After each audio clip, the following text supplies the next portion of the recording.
One India Kannada YouTube ಚಾನಲ್ಗೆ ಸ್ವಾಗತ. ನಾನು ಸಂದೀಪ್. IPL 10ನೇ ಆವೃತ್ತಿಯ 3ನೇ ಪಂದ್ಯ ಇಂದು ಕಲ್ಕತ್ತಾ ಮತ್ತು ಗುಜರಾತ್ ನಡುವೆ ನಡೆಯುತ್ತಿರುವಂತದ್ದು. ಈ ಒಂದು ಪಂದ್ಯದಲ್ಲಿ ಕಲ್ಕತ್ತಾ ತಂಡ 10 ವಿಕೆಟ್ಗಳ ಒಂದು ಭರ್ಜರಿ ಜಯವನ್ನ ಸಾಧಿಸಿದ್ದು. ಈ ಒಂದು ಪಂದ್ಯದಲ್ಲಿ 8 6 ಮತ್ತು 6 4ಗಳ ನೆರವಿನೊಂದಿಗೆ 93 ರನ್ಗಳನ್ನ ಬಾರಿಸಿದಂತ ಕ್ರಿಸ್ ಲೇನ್ ಅವರಿಗೆ ಪಂದ್ಯ ಶ್ರೇಷ್ಠ ಪ್ರಶಸ್ತಿಯನ್ನ ನೀಡಲಾಗಿದೆ. ಹೌದು, ಅವರು ಕೇವಲ 41 ಬಾಲ್ಗಳಲ್ಲಿ ಒಂದು 93 ರನ್ಗಳನ್ನ ಬಾರಿಸಿ 226 ರನ್ಗಳ ಒಂದು ಸ್ಟ್ರೈಕ್ ರೇಟ್ ಅನ್ನ ಅವರು ಹೊಂದಿದ್ರು. ಈ ಕಾರಣಕ್ಕೆ ಅವರಿಗೆ ಒಂದು ಪಂದ್ಯ ಶ್ರೇಷ್ಠ ಪ್ರಶಸ್ತಿಯನ್ನ ನೀಡಲಾಗಿದೆ. ಮತ್ತು ಅವರಿಗೆ ಜೊತೆಯಾಟವನ್ನ ನೀಡಿದಂತ ಗೌತಮ್ ಗಂಭೀರ್ ಅವರು 12 4ಗಳ ನೆರವಿನೊಂದಿಗೆ 76 ರನ್ಗಳನ್ನ ಬಾರಿಸ್ತಾರೆ.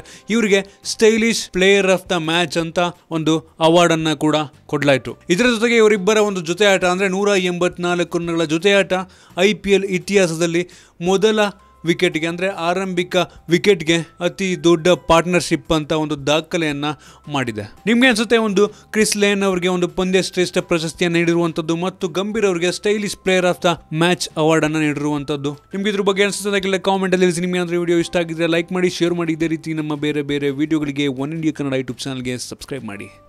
ಧನ್ಯವಾದ.